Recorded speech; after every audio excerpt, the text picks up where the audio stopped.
कपड़े धोने वाली बहू। शादी के पहले से ही विभा को कपड़े धोने का बड़ा शौक था। कभी नल के नीचे तो कभी तालाब के पास। अरे मेरी नीली वाली लुंगी नहीं दिख रही है।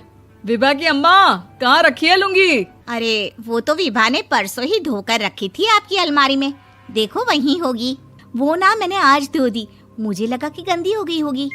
अरे कैसे गंदी हो गई थी? उसे तो मैंने पहना भी नहीं। हे भगवान, इस लड़की के कपड़े धोने की आदत से परेशान हो गया हूँ मैं।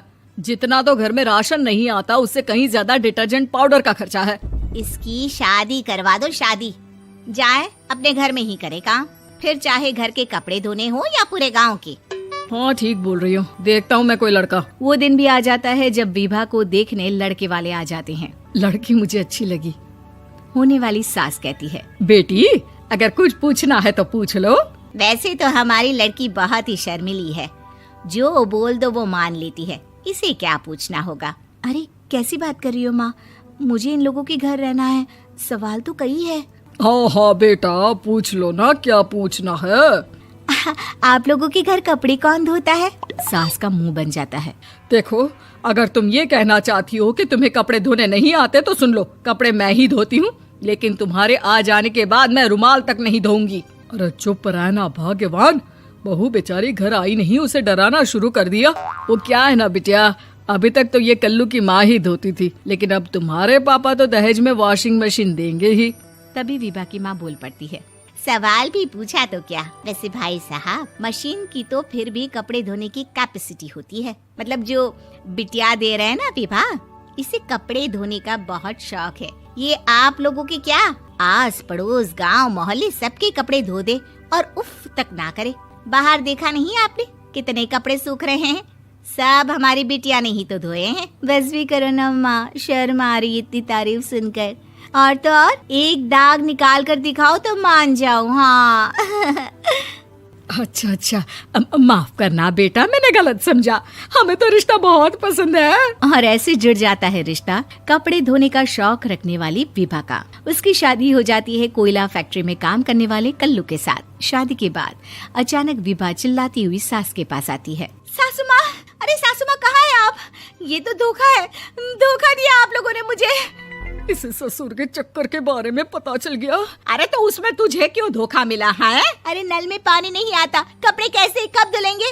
अच्छा, तू पानी नहीं आ रहा उसकी बात कर रही है। तो आपने क्या सोचा? कुछ नहीं। अच्छा, तेरी माँ ने कहा था कि कपड़े धोने का शौक है तुझे, याद आया मुझे। शौक बोलकर कपड़े धोने वाले मेरे जुनून को कम ना आके सासू माँ, कपड़ा धोना मेरा गुरूर है।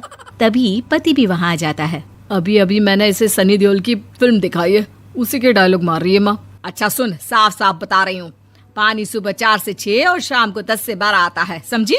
विभा टाइमिंग सुनकर हैरान हो जाती है। ये क्या भूतों का मोहल्ला है? सुबह 4 बजे उठकर कौन कपड़े धोता है? 4 बजे टंकी में पानी जाता है, फिर सारा दिन धोना ना, किसने मना किया? अरे कैसी बात कर रही हैं? 200 लीटर की टंकी में कितने कपड़े धो लूंगी मैं? सुबह ही उठ जाऊंगी मैं। अब क्या था, विभा सुबह 4 से लेकर रात के 12 बजे तक कपड़े ही धोती रहती। एक रोज सास पड़ोस से निकलकर कहीं जा रही होती है कि साथ वाली कहती है, हाँ कल्लू की माँ, जरा ये बताओ कि 2 साड़ी है, 2 ब्लाउज और एक पेटीकोट और एक नाड़े वाला लंबा कच्छा। हाँ तो? अरे तो क्या, कितना लोगी धुलाई ये बताओ। धोबन दिख रहे हैं हम क्या? हमारे पति सरकारी नौकरी से अभी रिटायर हुए हैं और बेटा सुपरवाइजर है कोयला फैक्ट्री में। धोबन समझ रखा है हमें? हाय रे कल्लू की अम्मा, माफ कर दो, वो तो मोहल्ले में यही सब बता रहे थे कि तुमने बहू को कपड़ा धुलवाने के काम में लगा दिया है। सास को पड़ोसन की बात सुनकर गुस्सा आ जाता है। वो घर पहुंचती है जहां घर के बाहर ही इतने सारे कपड़े सूख रहे होते हैं जितने कि किसी धोबन के घर पर। अरे ओ कल्लू की दुल्हन, बाहर निकल। माँ जी यहीं आ जाओ, बाथरूम में चादर धो रहे हैं हम। अरे अभी हम धोते हैं, तुमको बाहर निकलो। ये आस पड़ोस वाले बोल रहे हैं कि हम बहू से कपड़े धुलवा कर उसे कपड़ा धोने वाली बना दिए हैं। अरे छोड़ो ना माँ जी, किन लोगों की बातों में आती हो? आस पास के लोगों का तो काम ही होता है कि वो किसी तरह सास बहू को लड़ा दे। बहू सारे घर के कपड़े धोती है, ये क्या कम है? बोलिए। सास को भी लग जाता है कि वो बहू का ये सनकीपन नहीं छुड़वा सकती, इससे अच्छा है कि खुद ही चुप हो जाए। एक रोज सास और बहू मंदिर जाते हैं, जहाँ सास की साड़ी वहाँ खड़ी भीख मांगने वाली से मिलती है। माँ जी क्या बात है, आपकी साड़ी उस भिखारन से कितनी मिल रही है ना? हाँ हाँ देखो तो, दोनों की साड़ी मिल रही है। क्या बात है कल्लू की अम्मा, तुम खुद को तो अफसर की बीवी बताती हो और ऐसी सिंपल सी प्लेन साड़ी पहनकर घूमती हो। सिंपल और प्लेन नहीं है ये साड़ी। तो क्या सोने के धागे से फूल बने हैं? कुछ भी सासू माँ, कुछ भी। हाँ बने थे इस साड़ी में सोने के धागे से फूल। मेरे पति लेकर आए थे मद्रास से स्पेशली मेरे लिए 10,000 की। ताहे भाई साहब इस भिखारन के लिए भी सेम टू सेम साड़ी लेकर आए होंगे 10,000 की।